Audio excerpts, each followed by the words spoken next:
Louvado seja o nome do Senhor. Deus é Deus de maravilhas, né, irmãos? Glórias ao nome do Senhor.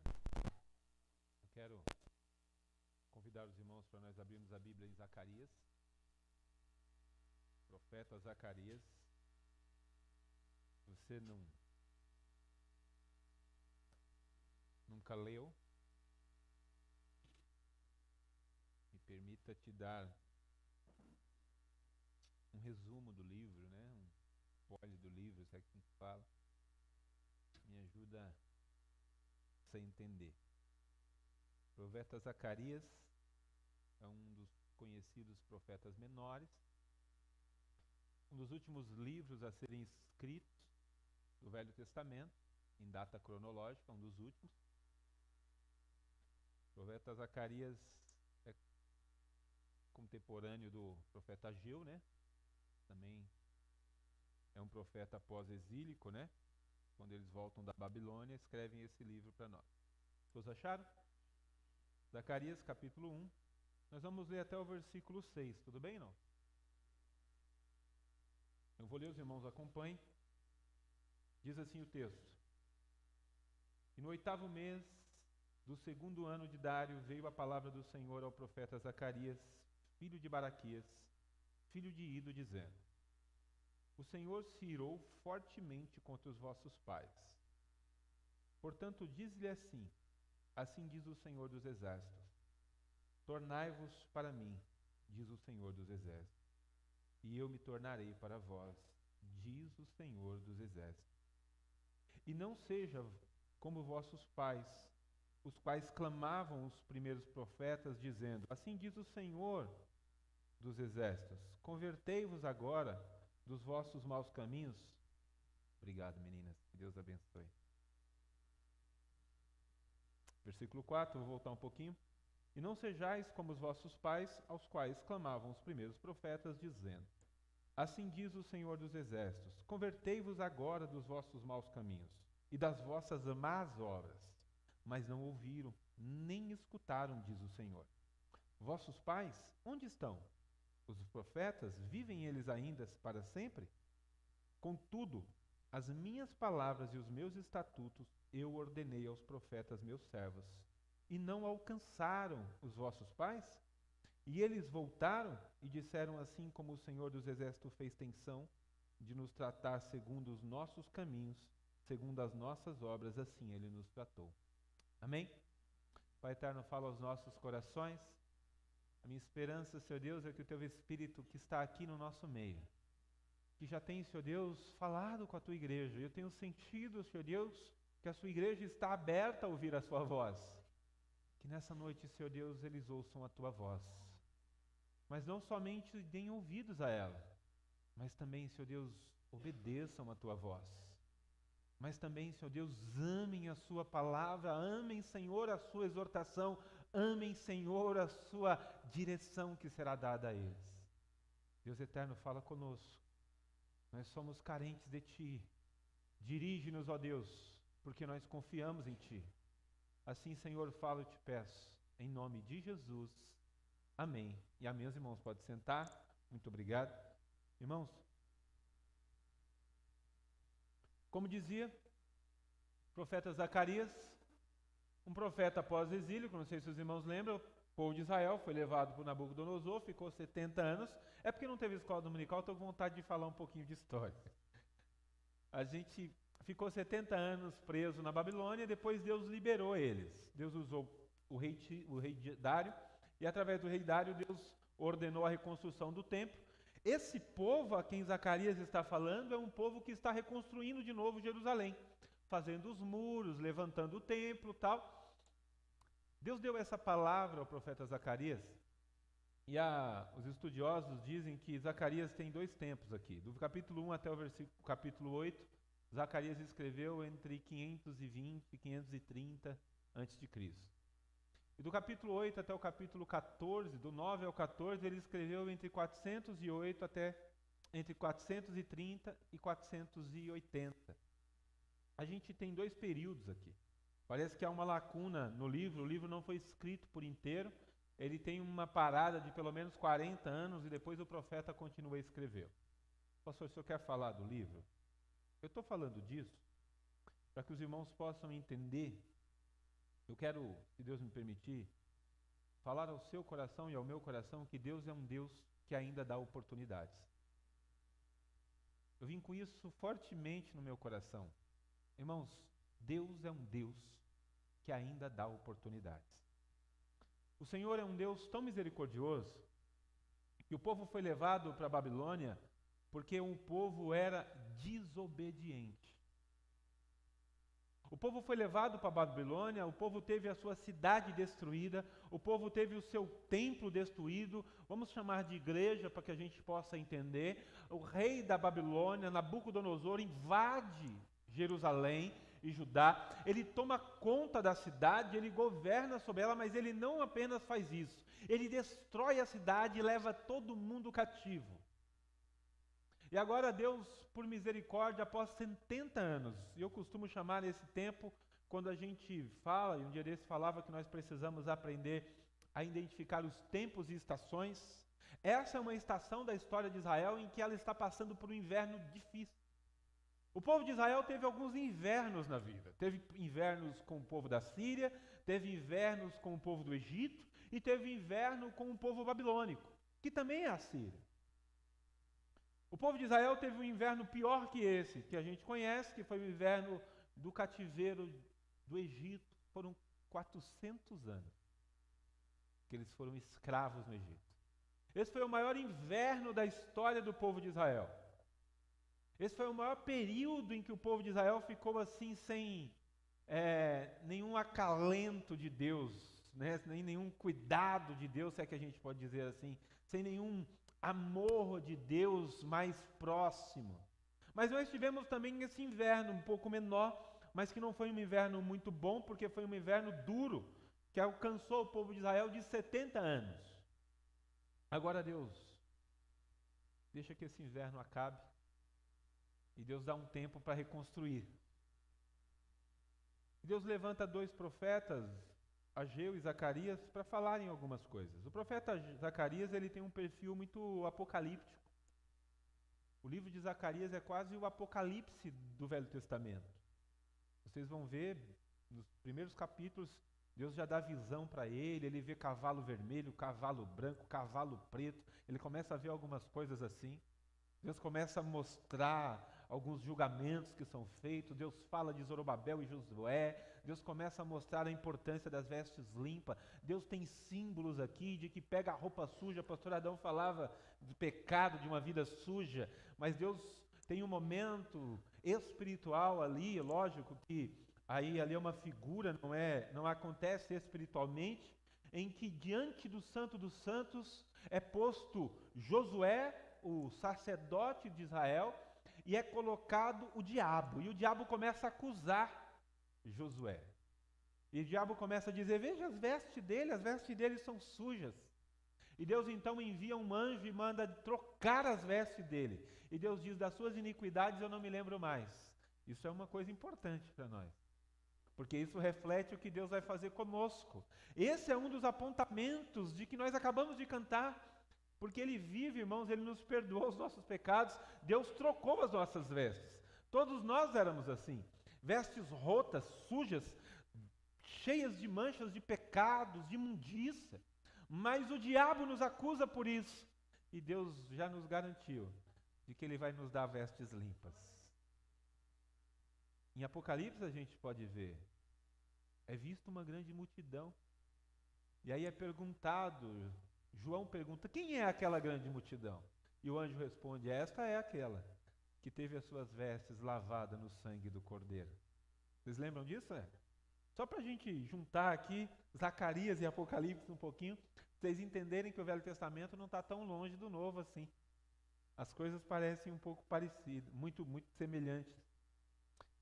Mas eu quero ficar com vocês com o texto que a gente leu. Deus é um Deus que dá oportunidades. Eu não sei se você tem essa oportunidade.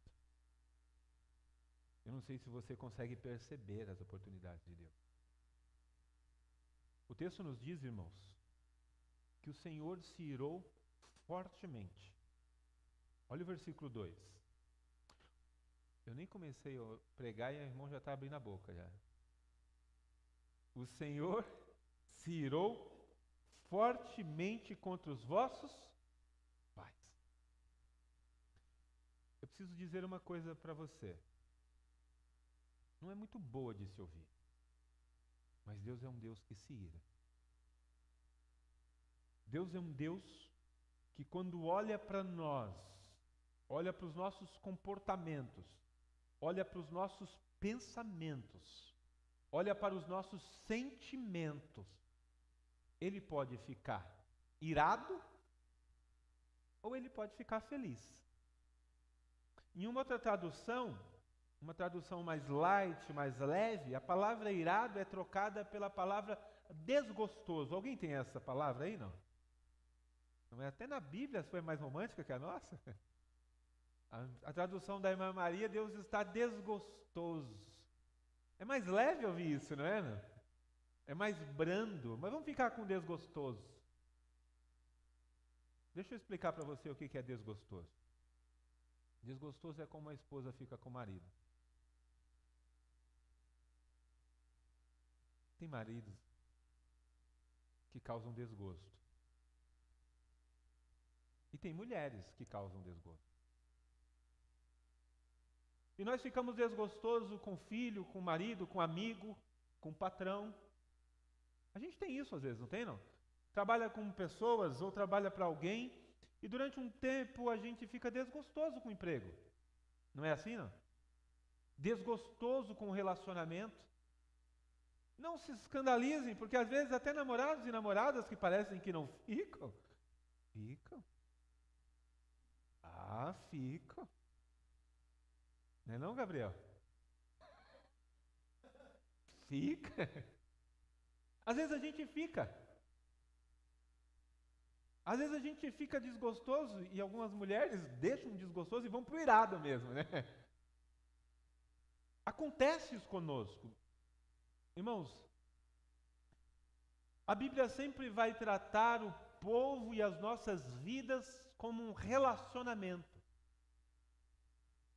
Eu dizia isso aqui na Manhã com Deus e falei isso lá no retiro. A Bíblia, na verdade, não é um livro de regras e leis, ela, na verdade, é um livro de relacionamento de Deus com o povo. E num relacionamento nós temos fases boas e fases ruins, não é assim, não? Nós temos momentos que a gente está feliz com a pessoa, está apaixonado, tudo é flores, não é assim? Mas nós temos momentos que a gente está desgostoso. A pessoa pode te entregar uma caixa de bombom, mas o chocolate amargo.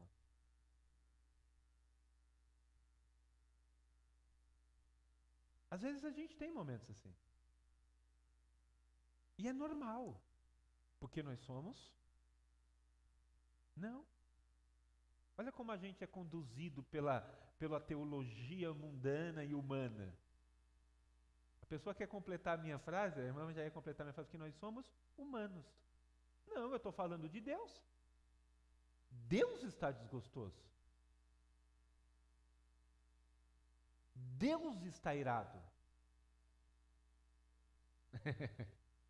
Extremamente desgostoso. Deus, que é Senhor, que não é humano, que é eterno, tem sentimentos de decepção conosco. Tem sentimentos de estar desgostoso, não tenho prazer no jeito que você leva a sua vida, não tenho prazer nas suas escolhas, não tenho prazer na maneira que você educa os seus filhos, não tenho prazer na onde você tem convivido, não tenho prazer na postura que você tem tomado para adotar o seu estilo de vida. Deus pode hoje estar desgostoso conosco. Porque nós não estamos falando de relacionamento. Eu tenho um relacionamento com Deus. E nesse relacionamento eu tenho momentos em que Deus fica desgostoso conosco. E às vezes nós temos momentos em que nós estamos desgostosos com Deus. Não fiquem estranhando isso. Isso acontece conosco. Nós estamos, por exemplo, sonhando. Agora Deus vai me dar aquele emprego, e Deus vai me ajudar. Aí a gente descobre que não era nada daquilo. A gente diz, Deus, poxa vida, lembra que eu orei, que se não fosse para ser bom eu nem precisava entrar, Deus? Então, lembra disso? A gente fica desgostoso com Deus. Porque a gente não entende os planos de Deus, a gente não entende a ideia de Deus, a gente não entende os projetos de Deus, a gente não vê como Deus vê, a gente nem mesmo consegue perceber como Deus percebe. Eu não vou colocar palavras na Bíblia onde não está, mas eu vou fazer conjecturas imaginativas. Por exemplo, imagina Samuel indo escolher um rei para Israel. Ele tem 6 homens altos, fortes, soldados. Quando ele olha, ele encontra um maior que todos, bonito, forte. Ele diz, porventura deve ser esse que Deus escolheu para ser rei. Com certeza, olha o porte desse homem, rapaz, olha como ele é. Com certeza esse será o rei de Israel, porque Deus também deve gostar de homem assim, né? Bonito, forte.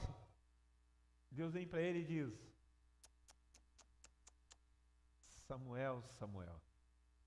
Deus não vê como o homem vê. Aí a gente vai olhando para a escala, dos 7 irmãos, Deus vai gostar do menor. Eu fico imaginando Samuel olhando, esse? É sério mesmo que é esse? Você não tinha umas opções melhor não, Senhor? Tem 7 aqui. 7 é o número da perfeição na Bíblia. Senhor, mas esse? Né, pastor Adão? Um Adão. Mas o Adão mesmo, Senhor? Nem aguenta ele. Fala a Deus, não fala isso, irmão, pelo amor de Deus.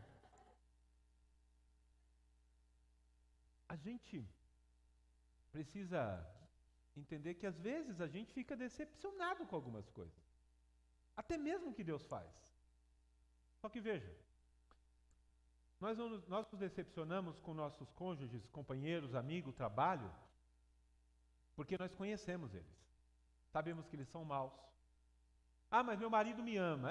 Mas é um traço aquele cara. E nem sempre o amor cobre tudo. Porque a Bíblia, quando fala que o amor cobre todas as transgressões, ela está falando de Deus.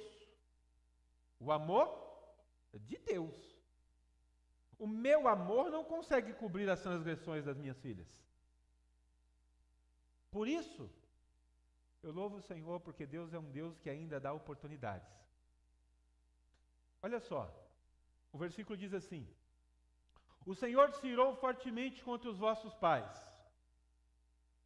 Portanto, disse-lhes, assim diz o Senhor dos Exércitos, tornai para mim, diz o Senhor dos Exércitos, e eu me tornarei para vós, diz o Senhor. Mas e os pais, ouviram ou não? Vamos para o texto aqui, irmãos, por favor, vem para cá para o culto. Os pais ouviram ou não? Não. Esses pais do qual o texto está falando, de que Deus está falando, ouviram a recomendação do Senhor? Não. E se nós lermos antes, ele disse isso, pastor Adão, para que o povo não fosse para a Babilônia. Deus levantou profetas dizendo, tornai-vos a mim, arrependei-vos, convertei-vos. Mas esses pais ouviram? Não ouviram. Agora presta atenção, talvez você vai entender o raciocínio do pregador e do pastor. Por que eu estou afirmando desde o início que Deus é um Deus de oportunidades? Porque ele agora não está falando mais aos pais, mas ele está falando quem? Aos filhos. Deus não está dizendo, por exemplo, olha, eu vou falar uma coisa para você. Como seus pais não me ouviram, vocês agora vão se dar mal. Não, ele não está falando isso. Ele está falando, deixa eu contar uma historinha para vocês. Antes dos seus pais irem para a Babilônia e passarem 70 anos como escravo, padecendo, sofrendo vergonha, injúrias, sendo humilhados por Nabucodonosor, eu alertei eles e pedi para que eles se convertessem, para que eles pudessem não passar por aquilo, para que ainda que eles fossem passar por aquilo, eles passassem de maneira diferente. Mas eles não me ouviram. Mas eu quero dizer uma coisa para vocês que são os filhos deles.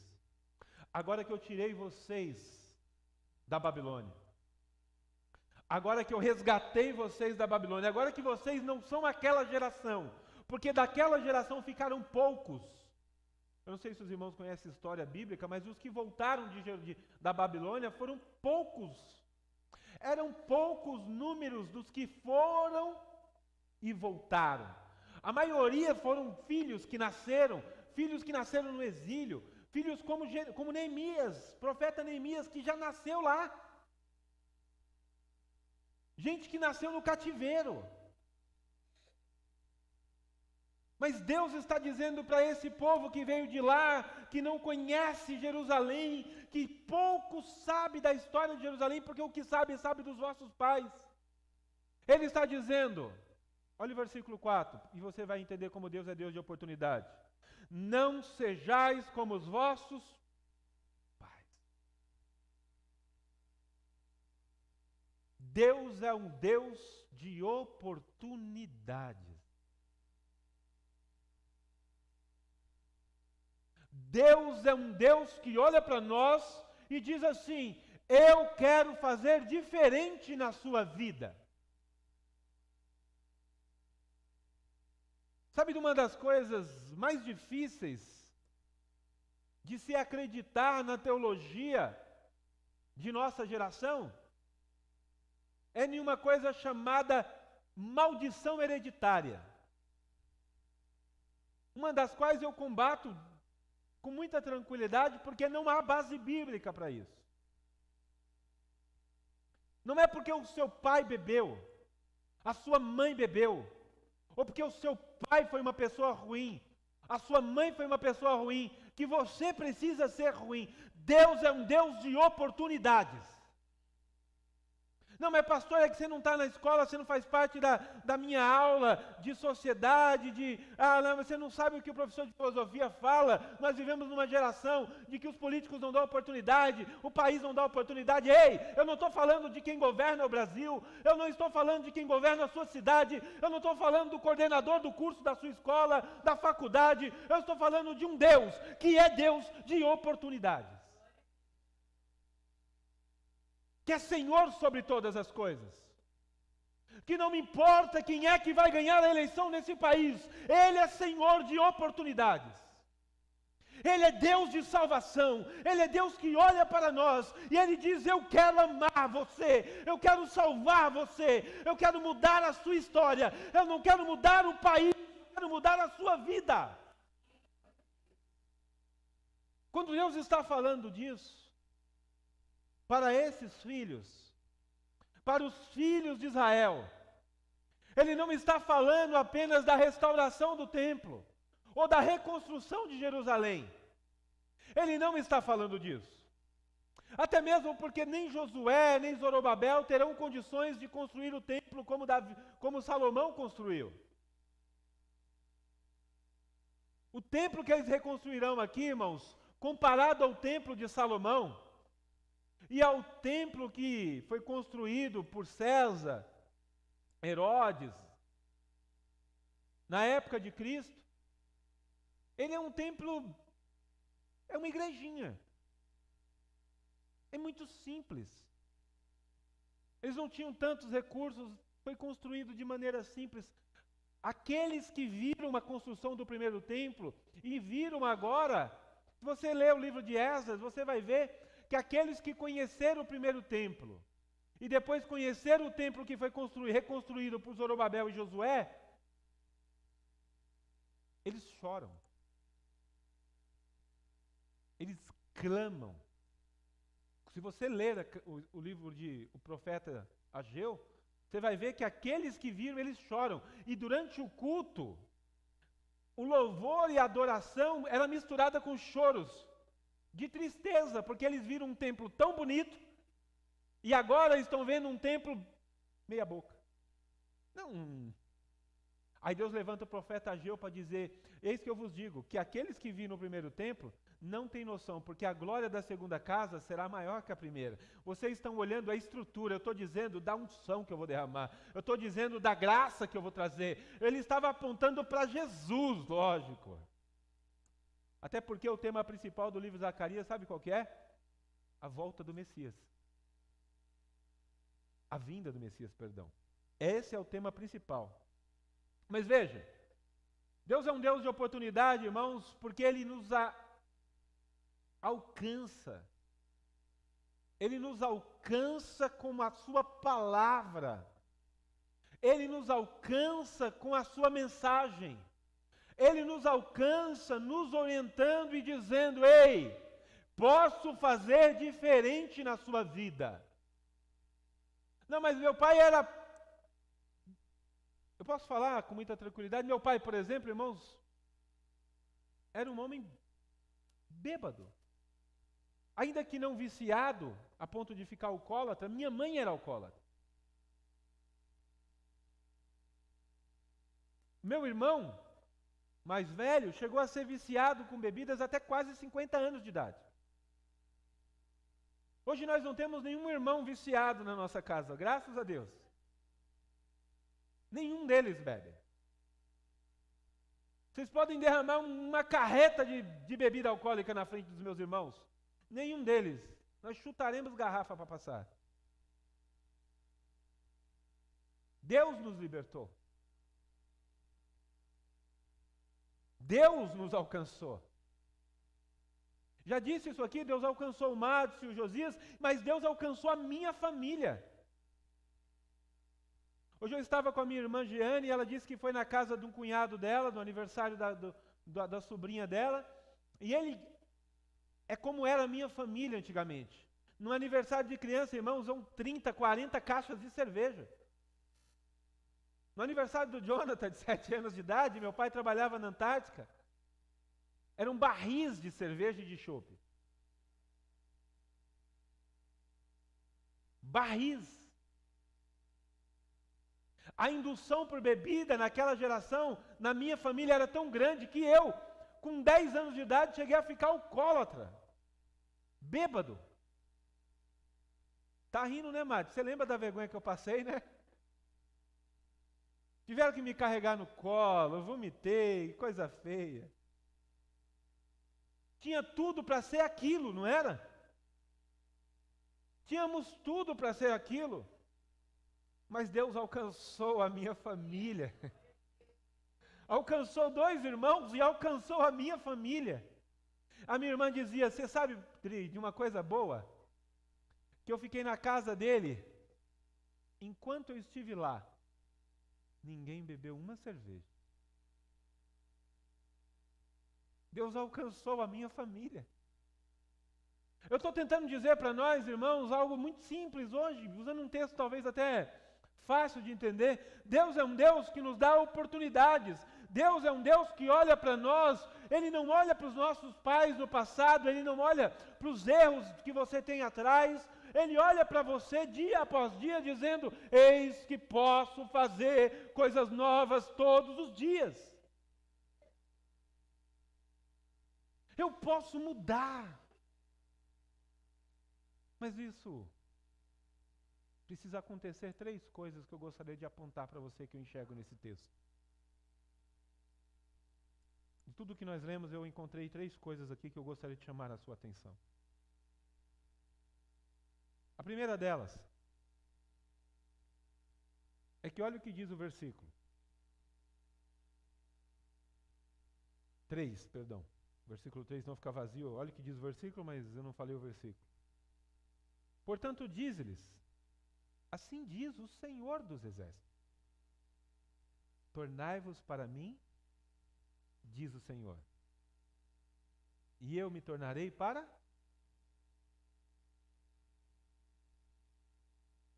A gente precisa atender esse convite, irmãos.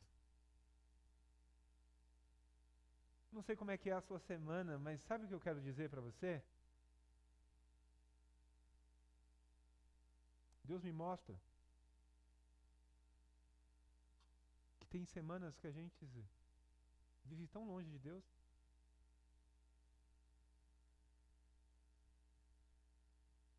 Tem semanas, tem meses, que nós vivemos tão longe de Deus. Nós não saberemos aproveitar as oportunidades de Deus, irmãos, se nós não nos voltarmos para Ele. Dê exemplos, pastor Adriano, de como eu me volto para Deus.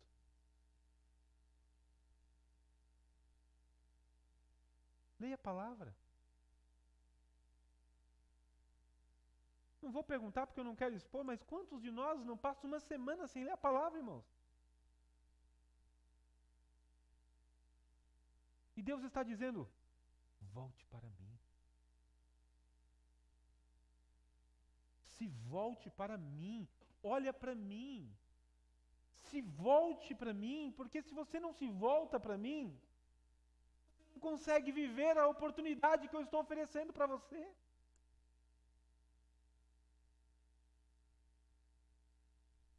Outra maneira, nós temos a oportunidade de orar. Não se escandalizem, mas nós somos um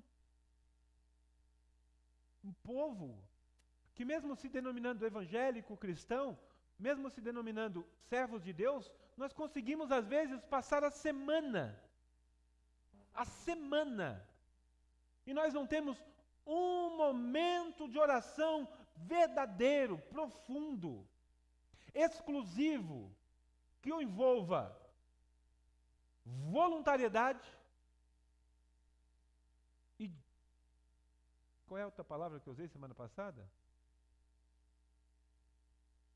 Intencionalidade. O que é isso, pastor Adriano? É assim, eu tenho a intenção de orar. A gente tem isso, não tem ao longo do dia, não? Não sei vocês, mas assim, Deus coloca isso, o Espírito Santo coloca isso dentro de nós. E começa a surgir dentro de nós uma intenção de orar. Mas daqui a pouco eu faço, porque agora eu vou fazer a comida do meu filho. Não, daqui a pouco eu faço, porque agora eu vou varrer aquilo ali. Não, daqui a pouco eu faço, porque agora eu tenho que entregar um trabalho que o meu patrão pediu. Não, daqui a pouco eu faço, porque eu preciso preencher um negócio da prova. Não, daqui a pouco eu faço, porque aquilo. E aí a intencionalidade vai embora. A gente tem intenção, mas não tem voluntariedade. O que é voluntariedade, pastor Adriano? É aquele desejo, sabe? Sabe aquele que quando você está com vontade de comer alguma coisa, você fica abrindo porta e fala assim, estou com vontade de comer alguma coisa gostosa, mas não acho? Isso é vontade. Nós somos seres volutivos, com vontade de ter essa vontade. Mas sabe o que a gente faz às vezes? A gente deixa passar. A gente está igual a frase do seu Madruga. Eu faço uma coisa quando tenho vontade de trabalhar, sento e deixo passar. A igreja brasileira está assim, quando tem vontade de orar, senta e deixa passar. E aí nós passamos uma semana, e pasmem, nós não oramos. E quando nós não fazemos isso, nós não nos voltamos para Deus. Nós não nos voltamos para Deus quando nós temos a oportunidade de estar em um lugar, em um ambiente. Quando nós temos a oportunidade de estar em um lugar, em um ambiente, onde Ele pode se manifestar, onde eu posso passar um tempo com Ele, e eu prefiro optar por estar em outro lugar, ou eu prefiro prolongar essa vontade de estar lá para deixar para outro dia, e eu prefiro deixar isso passar. Mas era um encontro da manhã com Deus. Mas eu preferi fazer outra coisa. Eu abri mão disso para estar em outro lugar. Você perdeu a oportunidade de se voltar para Deus. Eu poderia não estar na igreja hoje, dia de eleição, cansativo. Eleição no Brasil é dia da gente passear, ver os amigos, ver família, visitar. Mas eu preferi estar na igreja. Eu quero dizer para você, você acendeu Você atendeu a oportunidade hoje que Deus deu para você. Quando nós fazemos isso, nós abrimos mão da oportunidade. Irmãos, o versículo 5 diz assim, ó. Vossos pais, onde estão? E os profetas, viverão eles para sempre? Tem duas perguntas que nós temos que fazer aqui. E é importante, porque são duas perguntas, né? Nossos pais, o que a vida, o que os erros, o que os pecados, o que a maneira errada de viver levou eles? Até onde levaram eles? É isso que Deus está perguntando. Agora existe uma segunda pergunta e ela é preocupante. Vossos profetas viverão para sempre? Deixa eu contar uma coisa para vocês. Às vezes Deus deu a oportunidade de você fazer parte de uma congregação.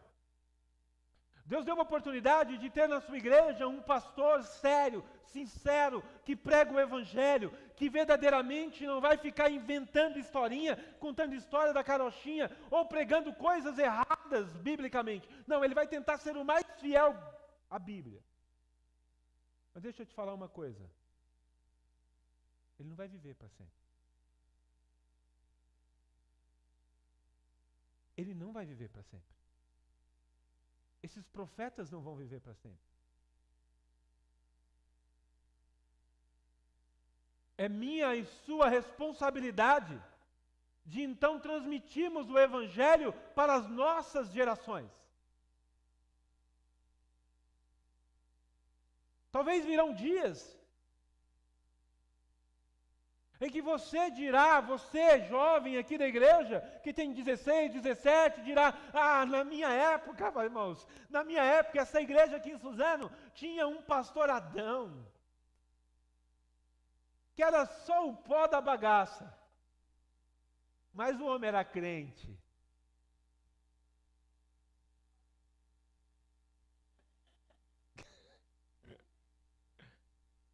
Mas cadê os Adão agora? Talvez terão pastores aqui que não serão como os Adão. Talvez alguns aqui dirão, na minha época, na época do meu pai, o pastor era o pastor Adriano, e como ele era, ele era uma pessoa que falava isso, falava aquilo. Vai viver para sempre? Irmãos, é responsabilidade de vocês, eu estou sendo condicionado a ficar aqui hoje. Depois querem pregar liberdade nesse país. O pastor não pode pregar onde quer. E depois dizem que os partidos que perseguem, quem persegue é o pessoal da mídia, a igreja, irmão. Quem persegue os pastores são os irmãos da mídia, manda a gente ficar num lugar só por causa da câmera. Irmãos, se nós não transmitirmos o Evangelho para os nossos filhos, saibam, muitas vezes eles não terão oportunidade de ouvir o que nós ouvimos hoje.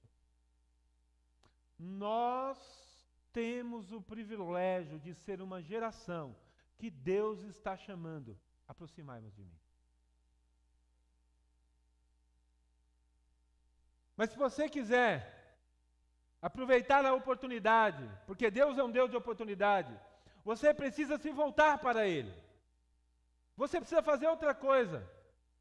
Para os seus filhos quererem se voltar para Deus.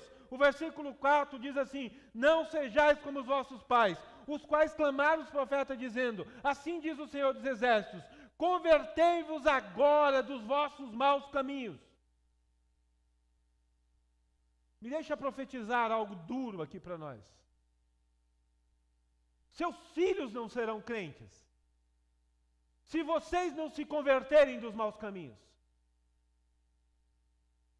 E eu talvez não estarei lá para ajudá-los a se converter. Porque quando eles tiverem 20, 30 anos, talvez eles não quererão ser crentes. E não terá um pastor Adriano que pregue essa palavra para que eles possam se converter. Talvez o que terá lá na igreja que vocês estarão, talvez essa ou outra. Será um pastor que diga, não, isso, faça quanta tatuagem quiser, beba o que quiser, minta o quanto quiser, case quantas vezes quiser. Porque nada é pecado.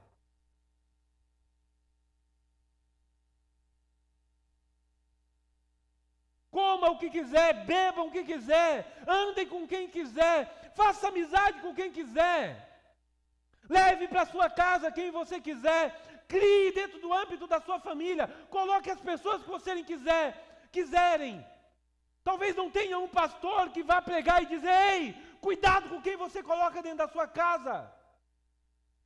Porque essas pessoas podem projetar malignidades, maldades, pecado para os vossos filhos e o seu lar. E talvez isso atrapalhe a conversão da sua família.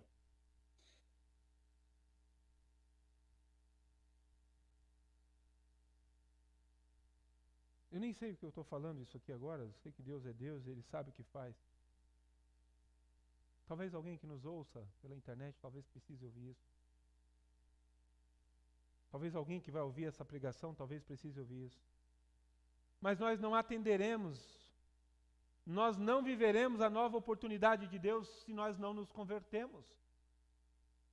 Porque Deus dá oportunidade, Deus é um Deus que dá oportunidade, mas Ele quer que nós nos voltemos para Ele, através da oração, através da palavra, através do culto familiar, do culto congregacional, do culto doméstico, do culto de oração, da escola dominical, das manhãs com Deus, das vigílias, dos cultos de jovens, das EBDs infantis. Deus quer que nós nos voltemos para Ele. E se nós nos voltemos para Ele, nós não viveremos as oportunidades de Deus, porque elas são condicionais. Se nós não nos convertemos dos nossos maus caminhos, das nossas más obras, se nós não nos convertermos disso, nós não viveremos as oportunidades de Deus. E para terminar, a terceira coisa que eu gostaria que você guardasse no seu coração hoje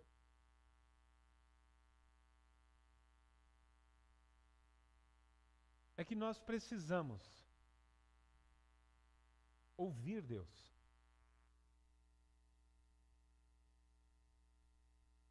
Eu sei, irmãos, que você talvez diga, não, pastor, mas eu ouço a palavra. Pastor, eu ouço. Irmãos, a Bíblia, ouvir não é ouvir. Nossa, pastor, agora você me deixou, como diz o humorista lá, biruleito, né? Deixou meio doido. Como ouvir não é ouvir, pastor Adriano? Não, irmãos, ouvir não é ouvir. Ouvir, na Bíblia,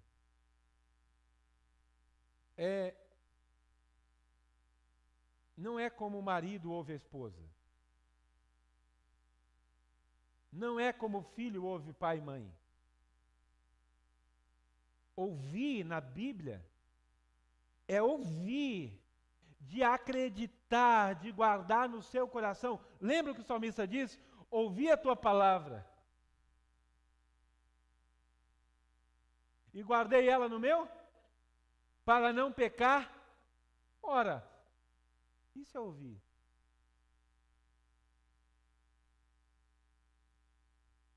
Ouvir a Deus não é apenas a capacidade não é essa percepção dos nossos sentidos de poder ouvir alguma coisa. E não é necessariamente um anjo descer do céu e você ouvir uma voz sobrenatural. Não é isso. Ouvir a Deus é atentar para a sua palavra e tentar viver de maneira piedosa, mais próxima possível. É deixar que a consciência de Cristo, que nós falamos semana passada, que a mente de Cristo venha sobre nós e nos dite como nós levamos a nossa vida. Não é um pastor falando o que você tem que fazer, não é uma igreja dizendo o que é certo e o que é errado. É Deus sobre a sua vida, direcionando você, um Espírito Santo dele, movendo o seu coração para as coisas eternas e não para as coisas terrenas. Se nós fizermos essas coisas simples, veja, eu disse simples, não disse que é fáceis. Simples porque teologicamente é fácil de entender. Difíceis porque, irmãos, na prática, eu sei o quanto eu preciso para viver. E o quanto eu estou longe disso. Mas se nós fizermos essas coisas, irmãos, deixa eu te dizer uma coisa. Deus é um Deus de oportunidades. Deus está dizendo a essa geração, se vocês fizerem isso, vocês, filhos desses pais que não fizeram, se vocês fizerem isso, vocês nunca mais voltarão para a Babilônia. Mas deixa eu explicar uma coisa para vocês. Eu vou tratar vocês à medida que vocês me obedecerem. E essa parte é a parte mais difícil. Versículo 6. Contudo, minhas palavras e meus estatutos que eu ordenei aos profetas, meus servos, não alcançaram os vossos pais. Eles voltaram e disseram, assim diz o Senhor dos Exércitos, assim como o Senhor dos Exércitos fez tensão de nos tratar segundo os nossos caminhos, segundo as nossas obras, assim Ele nos veja. E aí eu queria que você prestasse atenção nisso. Deus é um Deus de oportunidades. Mas Ele nos tratará conforme a nossa conversão, conforme nós nos voltamos para Ele e conforme nós damos ouvidos a Ele. A minha pergunta, e essa é a mais difícil de se fazer, não está na Bíblia. Como você quer ser tratado por Deus? Me diga como é que você está vivendo, e eu te digo como é que Ele vai te tratar. Não é você que vai me responder. Me diga como é que você tem feito com a sua família, o que é que você tem ensinado na tua casa.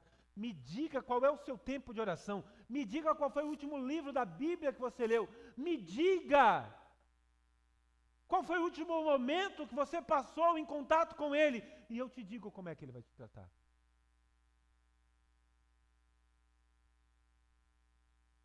Voltemos para o Senhor, irmãos. Pastor, eu tenho que dizer para você que então eu estou ferrado. Eu vou dizer para você, não, você não está ferrado. Pastor, você não sabe. Pastor, depois disso agora, então, você não tem noção. Minha vida, pastor, olha, não sei nem como é que vai ser agora depois disso. Deixa eu dizer, não vai. Porque eu comecei dizendo que Deus é um Deus de oportunidade. Tudo isso pode ser mudado se você atender aquilo que foi pregado. Se você hoje der ouvido ao que eu estou falando e à palavra de Deus. Olha o que diz o profeta, o apóstolo, lá na carta de Hebreus. Se hoje ouvirdes a voz do Senhor, não endureçais os vossos. Sua vida está lascada? Está nada, meu irmão. Deus é um Deus de oportunidade. Você está ferrado? Está nada, irmão. Deus é um Deus de oportunidade. Você está no bico do corvo? Está nada, irmão. Deus é um Deus de oportunidade. Pastor, eu estou no fundo do poço. Está nada, irmão. Deus é um Deus de oportunidades. Agora, como é que você vai responder a essa oportunidade? Quer um conselho meu? Abraça. Abraça essa oportunidade hoje. Se hoje Deus está falando, abraça. Se você estava errado, abraça. Que a sua vida vai ser diferente. A vida dos seus filhos será diferente. A vida da sua família será diferente. Porque Deus é Deus de oportunidades. Que o Senhor possa falar ao seu coração. Quero convidar o grupo de louvor. Nós vamos cantar um hino. Mas eu quero aproveitar porque hoje minha esposa trabalha de mesária e eu acabei tendo que chegar tarde por causa disso. E agora que eu estou vendo que é a primeira vez o Eduardo aqui, Eduardo, seja bem-vindo. Aquele moço bonito ali, né? Seja bem-vindo, fique à vontade. Que Deus possa ter falado ao seu coração. Talvez você não saiba, mas essa é uma oportunidade de Deus. Uma oportunidade de nós conhecermos você, mas uma oportunidade de você conhecer esse povo. Que Deus possa falar com você. Amém? Deus abençoe. Quero agradecer a presença do meu futuro genro.